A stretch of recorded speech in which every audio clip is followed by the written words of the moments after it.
देखा भाई, आज नया अध्याय बा कक्षा 10 के मैथ ना न्यू एनसीईआरटी के अंतर्गत पढ़ा जाए अध्याय 4 द्विघात समीकरण। ठीक भैया, आज एक परिचय देखा जाए, इंट्रोडक्शन।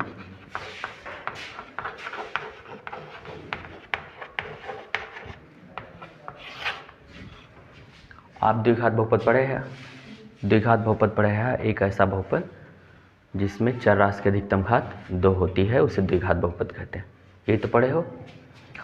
तो जैसे आप बता सकते हो कि द्विघात बहुपद यदि px एक द्विघात बहुपद है,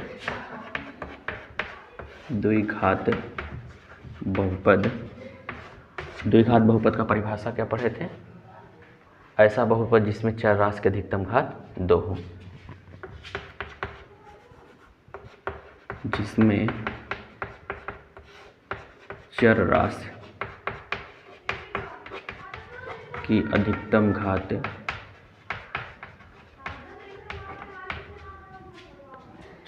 की अधिकतम घात 2 हो, उसे द्विघात बहुपद कहते। तो हमने माना कि px एक द्विघात बहुपद है, तब px बराबर 0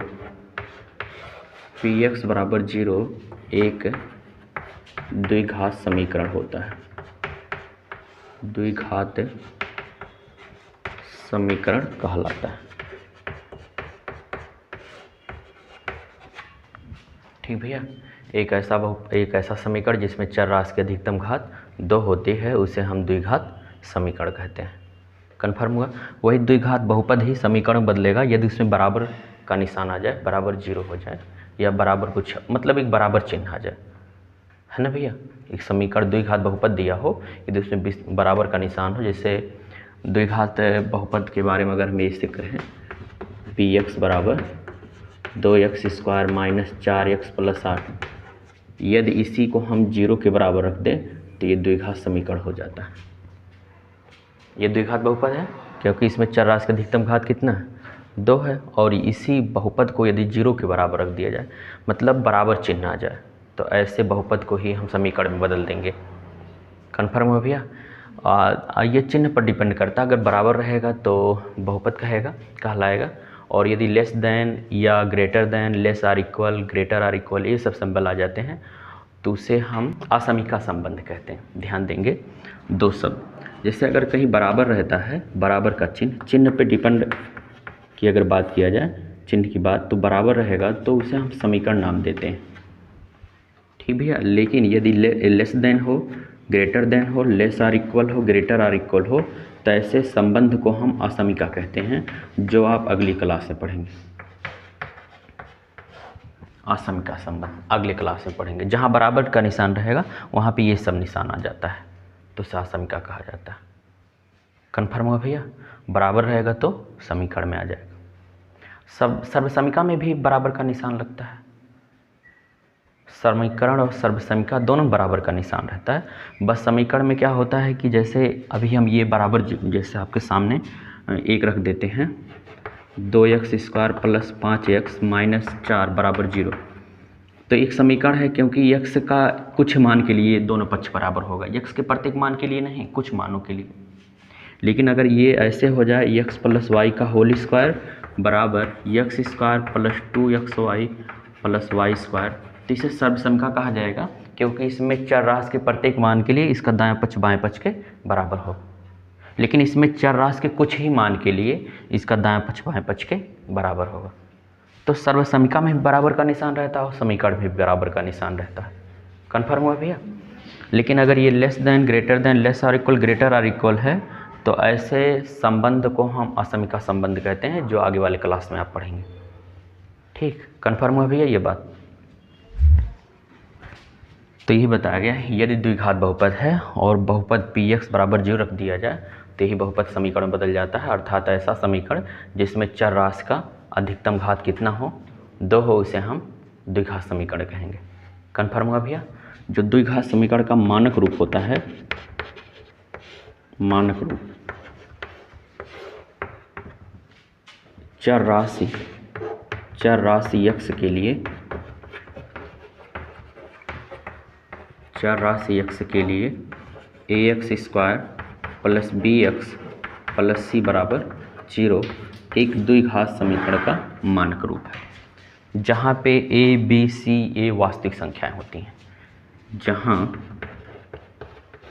a, b व c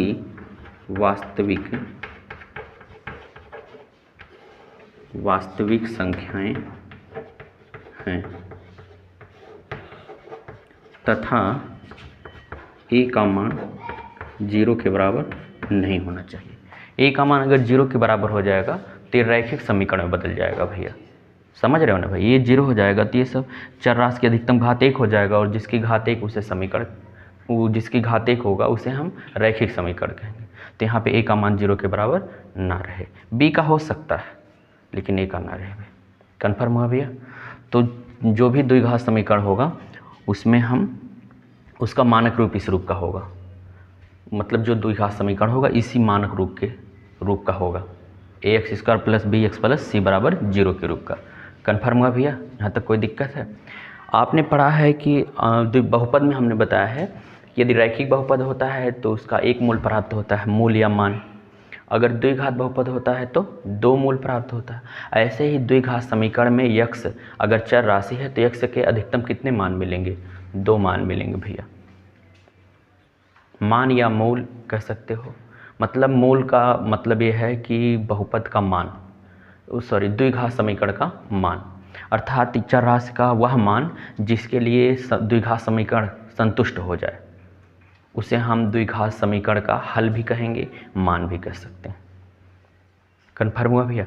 और इसे लगाने का मतलब मूल्य निकालने का, हल निकालने का आगे तरीका है गुणनखंड विधि द्वारा, पूर्ण वर्ग विधि द्वारा और द्विघाती समीकरण के द्वारा, सूत्र द्वारा, जिसे आप कहेंगे द्विघाती सूत्र द्वारा। कन्फर्म हुआ भैया। तो इस इंट्रोडक्शन के आधार पे हम पर्सनॉलिटी 4.1 का सलूशन देखेंगे, एक ही वीडियो में पूरा देखा जाएगा, है कि नहीं भैया। मतलब केवल बताना है कि जांच कीजिए कि जो भी समीकरण दिया है वो द्विघात समीकरण है कि नहीं है, उसे हम हल करेंगे। यदि मानक रूप का आ जाता है तो द्विघात समीकरण है, मानक रूप का नहीं होगा तो द्विघात समीकरण नहीं है। कन्फर्म हुआ भैया। अच्छा, ये समझ में आ गया। इसमें ज़्यादा कुछ नहीं करना है क्योंकि आप बहुपद पढ़ चुके हो द्विघात। तो द्विघात बहुपद यदि 0 के बराबर हो जाए तो इस समीकरण में बदल जाता है और इसका मानक रूप ax² plus bx plus c के रूप का होता है, जहाँ पे a, b, c वास्तविक संख्याएं होती हैं और a का मान 0 के बराबर नहीं होता है। कन्फर्म हुआ भाई।